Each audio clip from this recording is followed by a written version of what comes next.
Welcome to Shalan's kitchen art. ഇന്ന് ഞാൻ പരിചയപ്പെടുത്തുന്നത് ബനാന ബോൾസ് ആണ്. ഒരു കപ്പ് ശർക്കര എടുത്തിട്ടുണ്ട്. പാനിലേക്ക് ഒരു കപ്പ് ശർക്കര ഇടാം. 3/4 കപ്പ് വെള്ളം ഒഴിച്ച് ശർക്കര ഒന്ന് ഉരുക്കിയെടുക്കാം.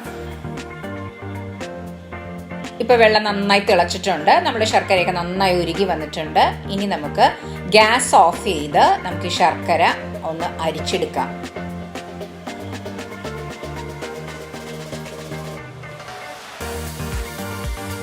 മിക്സിയുടെ ജാറിലേക്ക് 2 കപ്പ് മൈദ എടുക്കാം. 4 ഏലക്കായ, കുറച്ചുപ്പ്, ഉരുക്കി വെച്ച ശർക്കര തണുത്തത്, ഒരു റോബസ്റ്റ പഴമാണ് എടുത്തിരിക്കുന്നത്. ചെറുപഴമോ ഞാലിപ്പൂവനോ അല്ലെങ്കിൽ റോബസ്റ്റ പഴം എടുക്കാവുന്നതാണ്. ഒരു നുള്ള ബേക്കിംഗ് സോഡ. ഇതെല്ലാം ചേർത്ത് മിക്സിയിൽ നന്നായിട്ടൊന്ന് അടിച്ചെടുക്കാം. ഇപ്പം നന്നായിട്ട് അടിച്ചെടുത്തിട്ടുണ്ട്. ഇനി നമുക്കിത് ഒരു ബൗളിലേക്ക് മാറ്റാം. ഈ ഒരു കൺസിസ്റ്റൻസിയാണ് നമുക്കിതിൽ വേണ്ടത്. ഇനി നമുക്കിത് 15 മിനിറ്റ് ഒന്ന് മൂടി വെക്കാം. ഇപ്പോൾ 15 മിനിറ്റ് കഴിഞ്ഞു.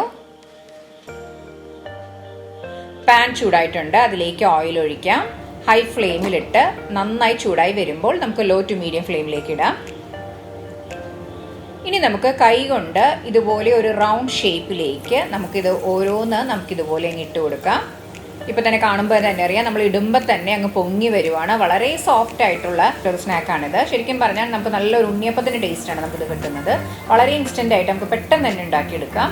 ഒരു സൈഡ് മൊരിയുമ്പോൾ നമുക്കിത് മറിച്ചിടാം. 4 മണിക്ക് നമുക്ക് ചായക്കൊക്കെ വളരെ പെട്ടെന്ന് ഉണ്ടാക്കാവുന്ന ഒരു വിഭവമാണിത്.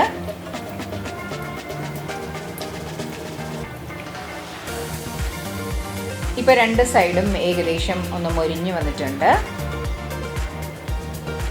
ഇനി നമുക്ക് ഇതൊന്ന് ഊറ്റിയെടുക്കാം, എണ്ണയൊക്കെ പോവാനായിട്ട്.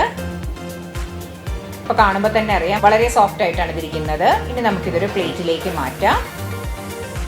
അങ്ങനെ അടുത്തതും നമുക്കിതുപോലെ ഉണ്ടാക്കിയെടുക്കാം.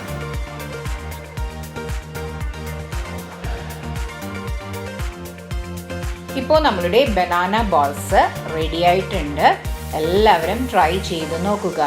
നിങ്ങൾക്ക് ഇഷ്ടപ്പെട്ടെങ്കിൽ ലൈക്ക് ചെയ്യാനും ഷെയർ ചെയ്യാനും സബ്സ്ക്രൈബ് ചെയ്യാനും സപ്പോർട്ട് ചെയ്യാനും മറക്കരുത്. തൊട്ടടുത്തുള്ള ബെൽ ഐക്കൺ പ്രസ് ചെയ്താലേ ഇനി ഞാൻ അടുത്തിടുന്ന വീഡിയോയുടെ നോട്ടിഫിക്കേഷൻ കിട്ടുകയുള്ളൂ.